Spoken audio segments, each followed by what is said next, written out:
Welcome back. Part 4, the year in review 2020. We're almost done, folks. Stick around. Here we go. Welcome back again to the Mind Behind the Curtain. We're gonna dance right into the last segment of 2020 in review.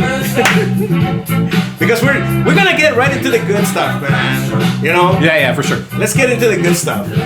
All right. Let's do it. Here we go. So we got these people waiting here, and they're all students. So this is the schools when they went back. It was a different look.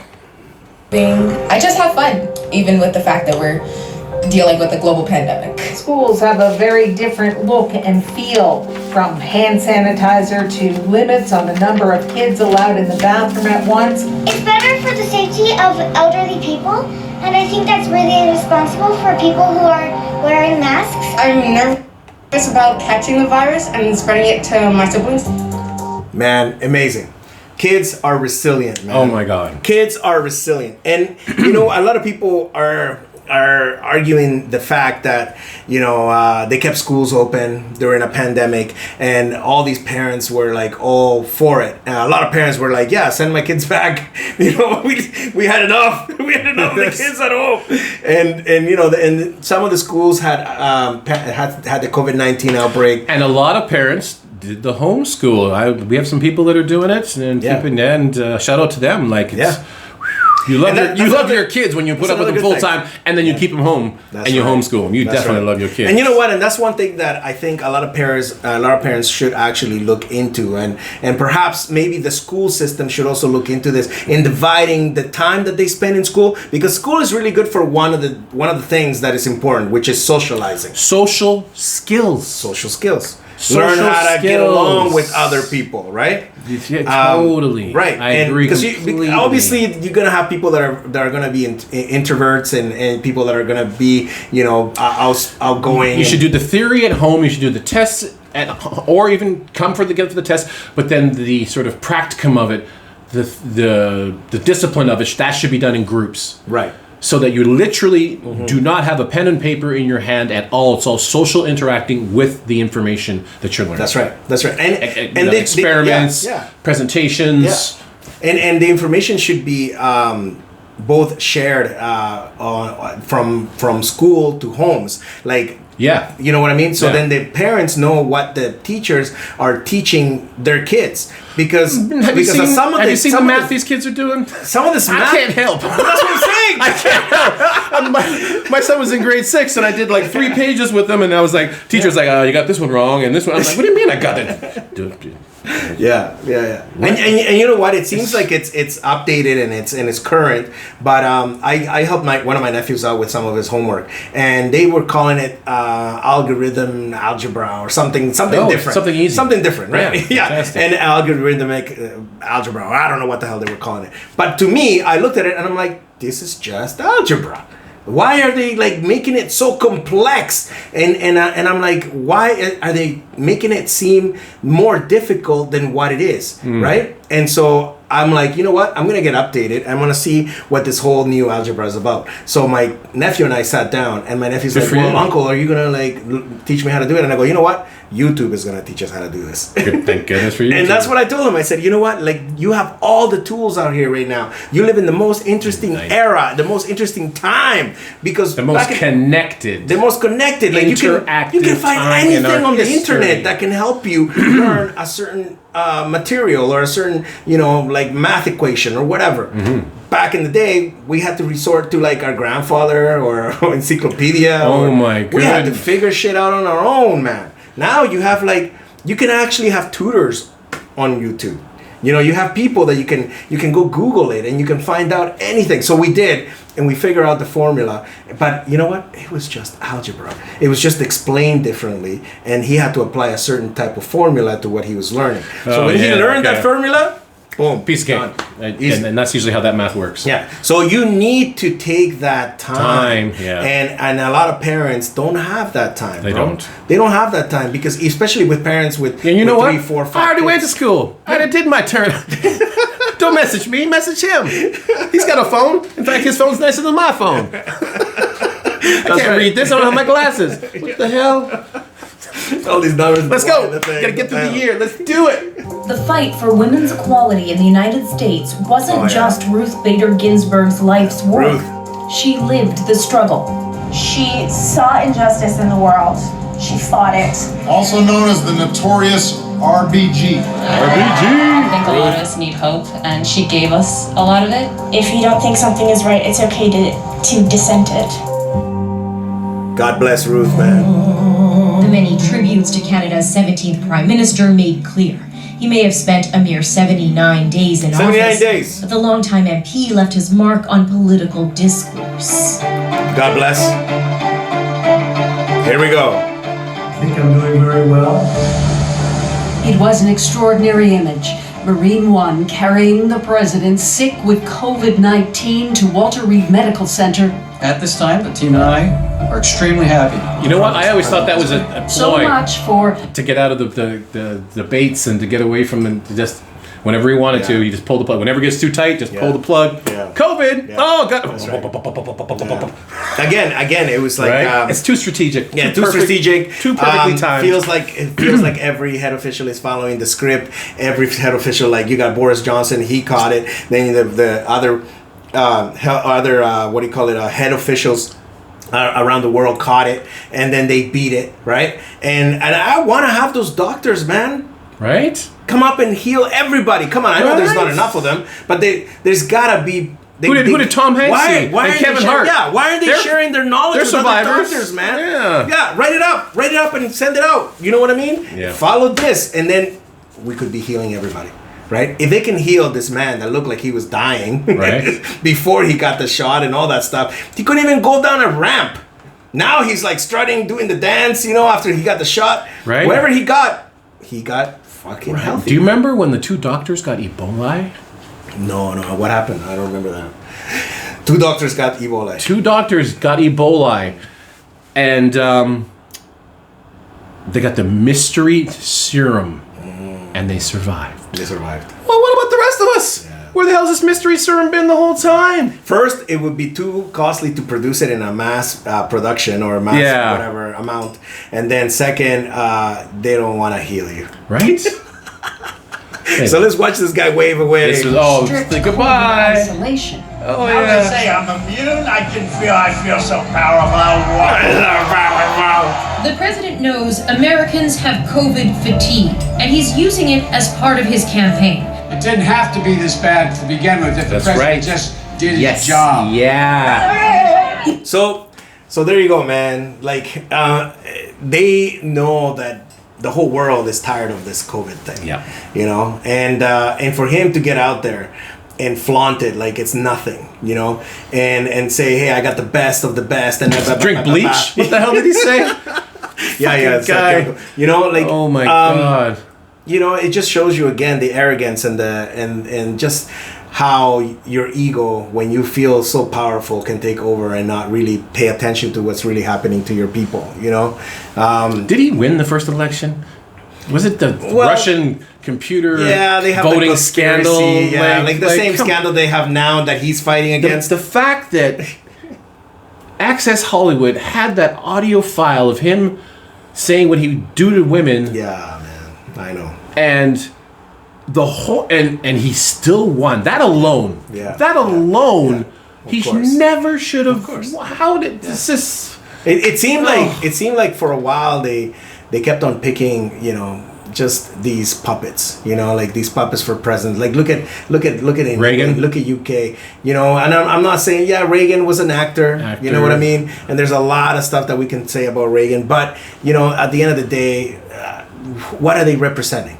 What are they protecting? What are they really? It's a popularity. You have a popularity contest to elect your leader of the free world. Yeah, man. And he has no real power anyway. Yeah. Except to do all the stuff that Trump's done, which is like basically undo all the good that the previous president did. Exactly. Let's finish the year. So this is another. I don't want to talk about Trump no more. There's a conflict here in Canada. It was perhaps the culmination of rising tension. People that died last night. They slashed the tires. I watched one guy pee in the driver's seat of my truck.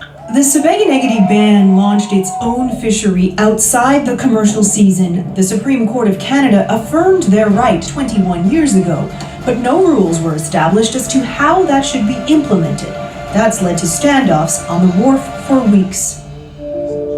So that was the fire. That was the fire that was caused at the fishery. You're right, because they were fighting over who had the rights to go out fishing and stuff like that. And so they won the right in court, but it hadn't been ruled upon on how that should transpire. Yeah, there was a lot of racism going on. There's in there always too, man. fucking racism. It's like, why are the natives getting rights to fish here and we're not? And you know, it's just bad.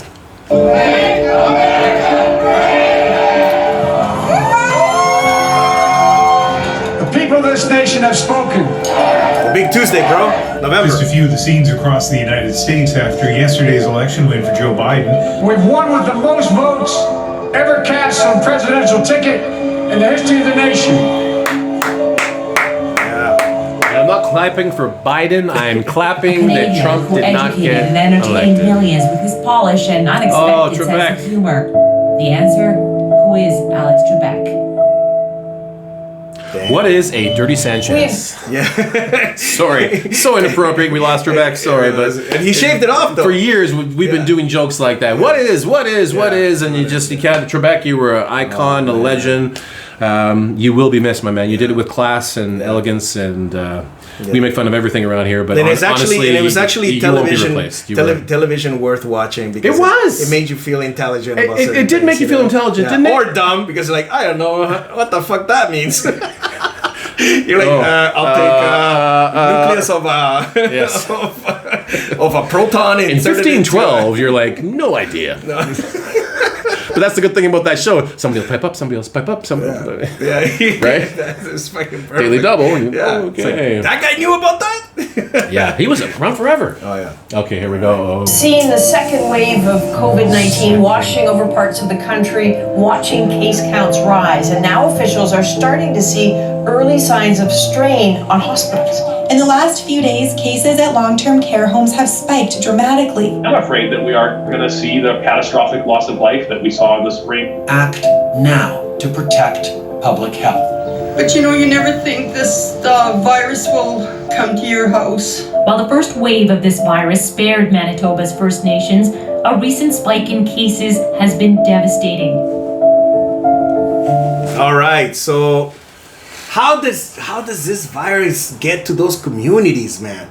Especially when they have no interaction with anybody else outside the world, outside of that world. You know what I mean? Like they do. Somebody went to go get something somewhere. Yeah, that's all it takes. And then that's it. And one person brings it in. That's it.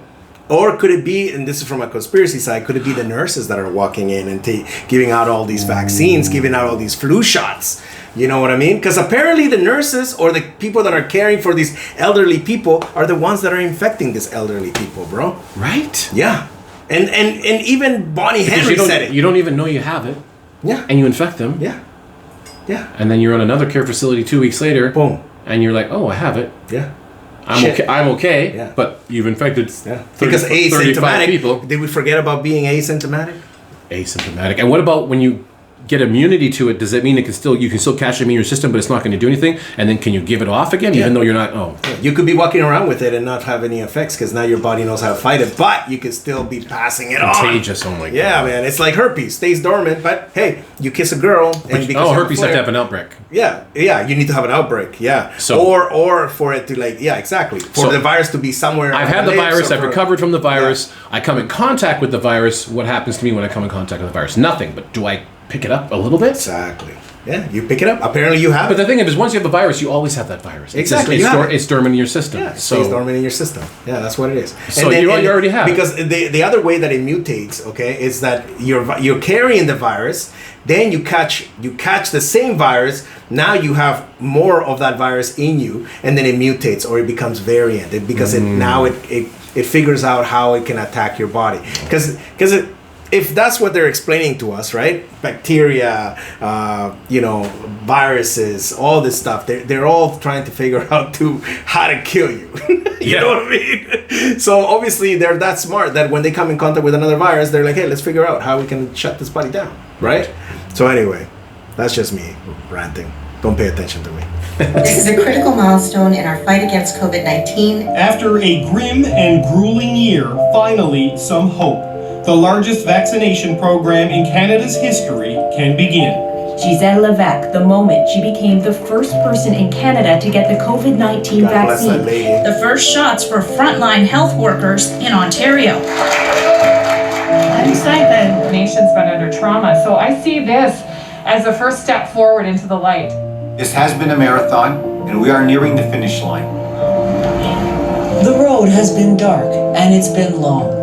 And while it's not over, not yet, there is this, the magic of light, and the hope that lies in it. Oh, it's so magical. Like, I can't control my emotions today. Look at all the love that's being dropped off at the hospital. Like, there's another side, right? The other side is coming. We just have to keep chugging along. And as long as we do it together, we're going to get through it. Yeah. Just because you're down doesn't mean you can't go up. All right. All right. Woo! So let's close this 4-part segment of 2020 in review or rewind or whatever with a positive note, Umi. Absolutely. You know, that kid said it. You know, just because you're down doesn't mean that you can't look up or doesn't mean you can't go up. Can't rise up. You know what I mean? And it's all about us doing it together, man, and passing on the proper information. You know, like get your orange juice, get your pure orange juice, not the canned stuff. And I keep saying it. Get the oranges and squeeze them out. Get a little machine or whatever to help you squeeze them out. If you get lazy of cutting them and squeezing them with your hand, get the machine. Get some proper C+ fucking vitamin C. An apple a day keeps the doctor away is an expression we've all heard, but apples are one of the most best things that you can have for immunity. Yeah. Just get a bag of apples, people. Eat apples. Bag of apples. I'm going to end this session by saying that in 2020, these are the things that were better for me. These are the things that I took out of 2020 and can feel good about. Dog walks. I fell in love with my dog. I wasn't not a dog person, but all this time I'm spending with my dog on a day in, day out basis, that dog loves me. Jersey, I love you. We've bonded, and he protects me, and he protects the girls, and I love my dog. Compassion. I think that we've all learned to be more compassionate towards each other. And I think that if we could just take that into a country feeling and love your neighbor country, I think that this planet would be a lot better off. If we could just love our neighbors like we do in Canada. It's like you can have Israelis and Palestinians fighting over dirt back in the homeland, but as soon as they come here, they can live next door to each other and be neighbors and be civil like it's nothing. We're all from other places.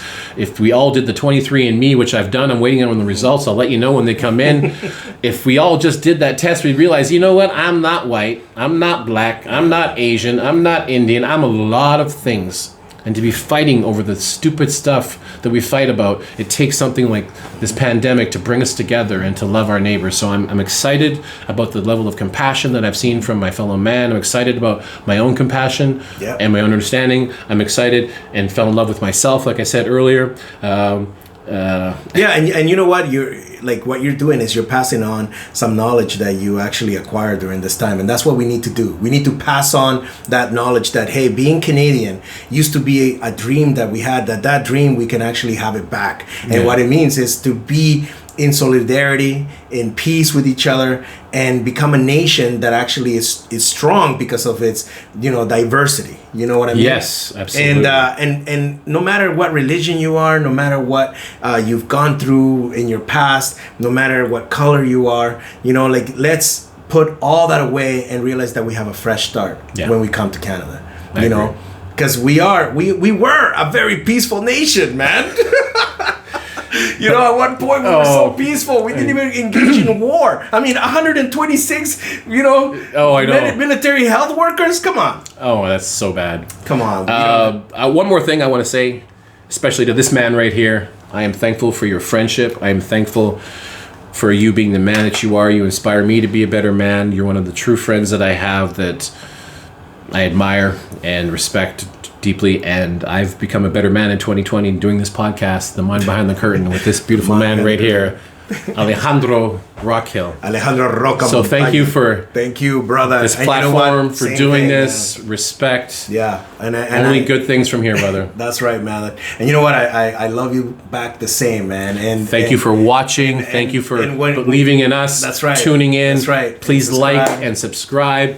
Share with your friends. Yeah, because 2021 is going to be a better year. It is. And I want to give a shout out to Winnie, one of our friends. That we love you, man. We're with you Winston, all the time. Love you, bro. And the rest of the crew, man. Brad, Dan, everybody, man. Oh my God. You know, even Jonathan, Winnie, Dave. This goes on and on and on. Jesse, Josh. Mark, and Roger, Ryan, Adrian, Ivan, Dale, Ivan, Adrian, Joshy, Joshy. And let's bring on an amazing year. You're right, man. Let's do it. Awesome, brother. Tune in next time, people. Yeah, on the Mind Behind the Curtain. 2021, it's official, and we are done with 2020.